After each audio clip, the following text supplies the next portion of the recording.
beaucoup plus tôt que prévu, des crampes. Et là, je me suis dit, là, c'est pas gagné. Je le dis même pas à Eric et Christo dans le bateau, je leur dis pas. Parce que je me dis, j'aurais peut-être besoin de chercher dans leur regard un support, quoi, une aide, un truc. Et si je leur dis, là, à 48 km, que j'ai des crampes, bon, bah, laisse tomber, quoi. Ils vont se dire, eux-mêmes, ils vont se dire, ben, c'est pas gagné, quoi. Et du coup, je leur dis pas. Mais moi, je me dis à ce moment-là, ça va être long.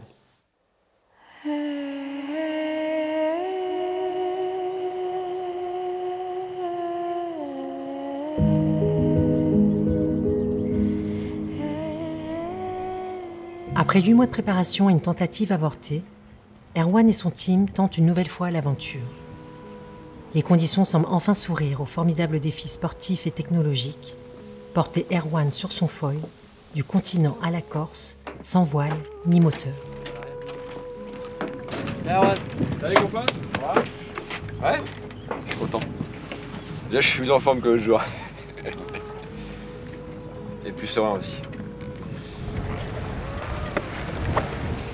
Je savais que ce jour-là, on allait aller au bout.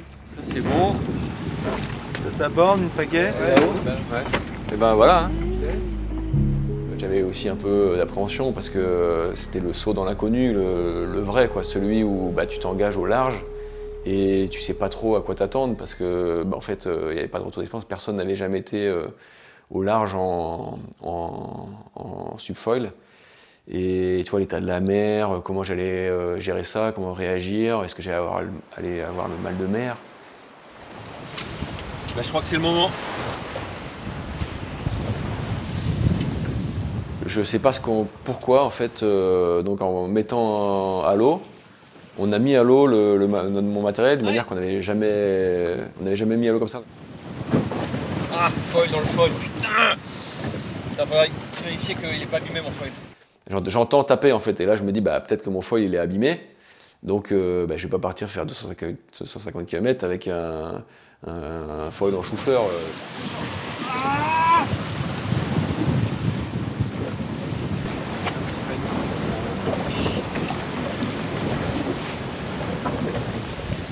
Je regarde, bon au final il y avait quasiment rien. Donc. Allez.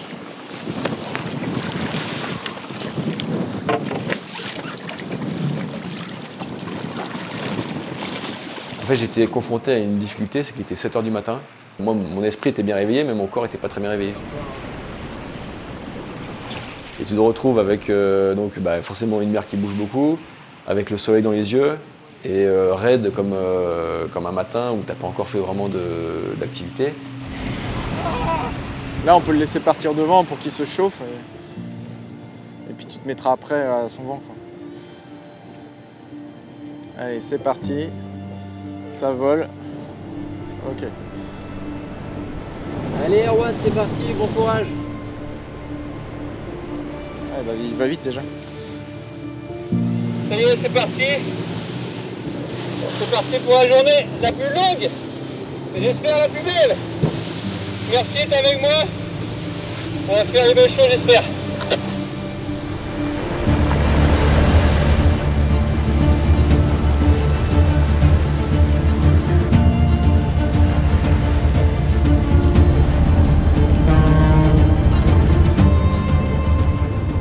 S'aligne, je trouve mes appuis petit à petit, et ça va, c'est bien.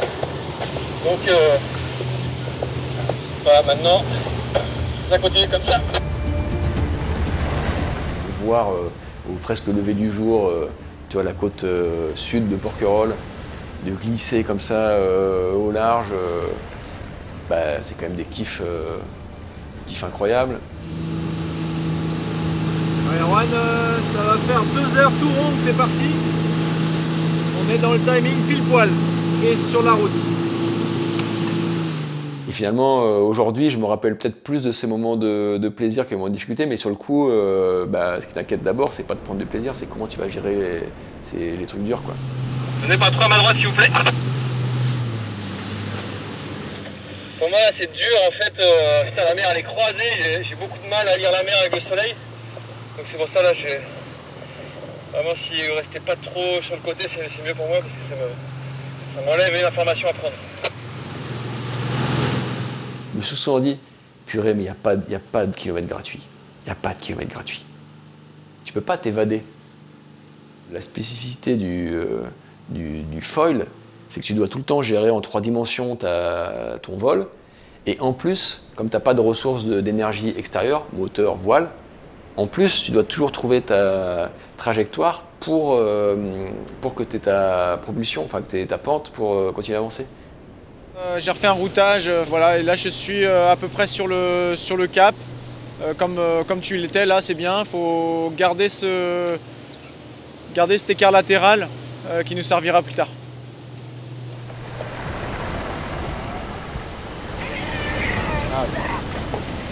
J'ai fait beaucoup plus d'arrêts involontaires que j'avais imaginé.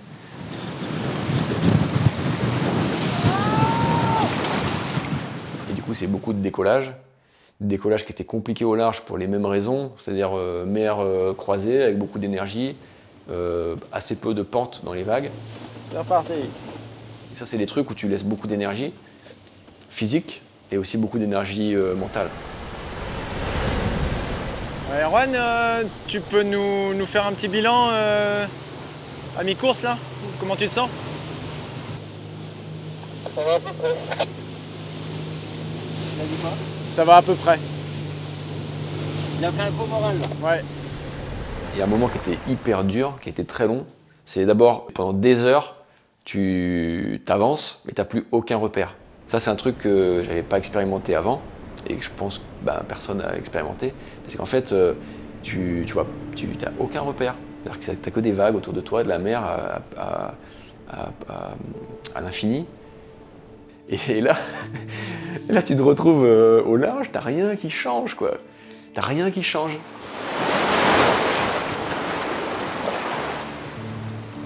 C'est compliqué la Erwan? Ouais. Ah, c'est compliqué, ouais. Le plan d'eau il est hyper dur. Là je commence à être un peu attaqué quand même.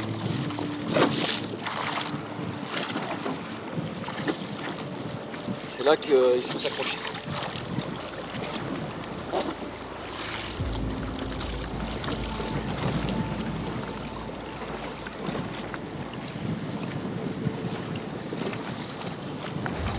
C'est à quoi tu t'attends jusqu'à présent ou pas? Beaucoup plus dur.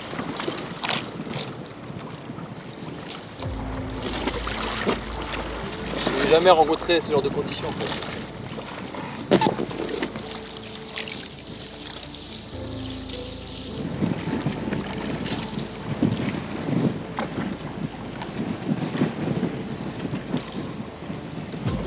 Bon allez, j'essaie de repartir.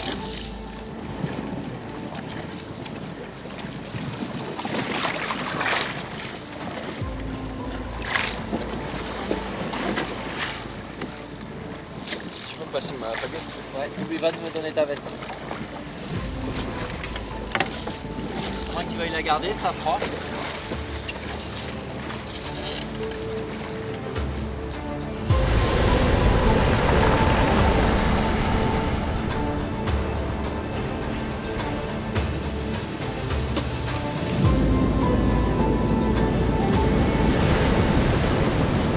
Je crois qu'à un moment, ils me disent « Top, on est à 57 000, c'est génial, il y a une super visi, tout. » Ok. Et puis, ça m'a semblé une éternité après. Ils me disent Erwan, point course. Alors, on vient d'arriver au waypoint, l'avant-dernier waypoint. Donc encore 50 000 tout rond. Et puis on y est presque. Et pour moi, il s'était passé un temps de malade, quoi. Et sauf que 7000, donc ça fait quoi, 12-13 km, c'est quand même pas beaucoup, tu vois, c'est une demi-heure. Et donc là, du coup, je lui dis... 50 000 ou 50 km? 50 000.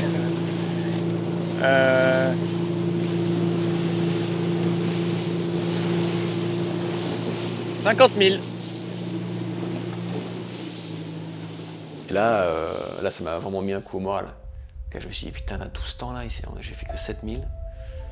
On est à 1 heure du prochain stop, 1 heure du prochain waypoint. Et après, tu vois la Corse, tu dis, putain, cool, je vois la Corse. Alors, je savais que quand tu vois la Corse, je savais que t'étais pas arrivé.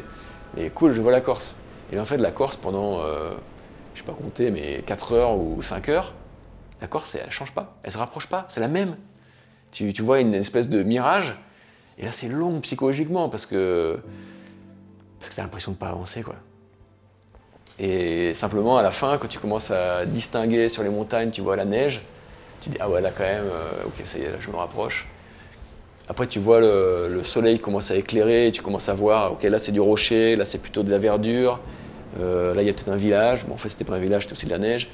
Là tu vois le blanc du phare de la Revelata, et là tu te dis, ouais, ça y est, là ça commence vraiment à se préciser, parce que tu distingues des détails, et ça veut dire que t'es pas loin, quoi. Ok Erwan, on est à 12 minutes de l'arrivée. Il te reste juste 1% de la distance totale. Bon courage, bon courage. Et là en plus les conditions deviennent mieux. Et là je dirais pas que je savourais, parce que là j'étais quand même dans le dur physiquement. Mais tu reprends vraiment un troisième souffle, et il y a quand même beaucoup de plaisir à ce moment-là, quoi. Enfin, t'oublies un peu encore plus toutes les douleurs et tout ça. Là, voilà, c'était beaucoup de plaisir. Là.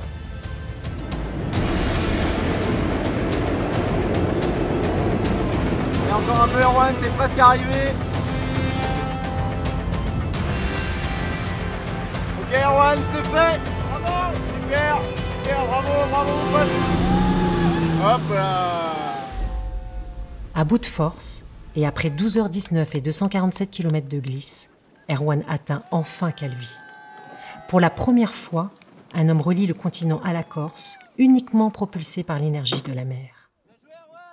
Contre toute attente, le pari fou est réussi. C'est Erwan. T'avais l'air facile à la fin. Mais à la fin, c'était bien. Ouais. Le seul moment de bien, en vrai, donc glisse et tout, c'était la fin. J'ai tellement galéré les 3 premiers quarts. Je vous l'ai pas dit, mais à 48 km, j'avais déjà les crampes. Jamais eu des crampes aussi vite. Qu'il y avait des moments où j'étais tout le temps là. Je voulais pas vous le dire parce que si je vous le dis, vous ne croirez plus en moi. Mais on le savait, on l'a dit bien avant même. Mais c'est bien, tout au mental, c'est encore plus beau. Ouais. Quand la tête veut, le corps, il peut faire pas mal de choses quand même. Il a fait. Mais là, j'ai dû chercher loin quand même.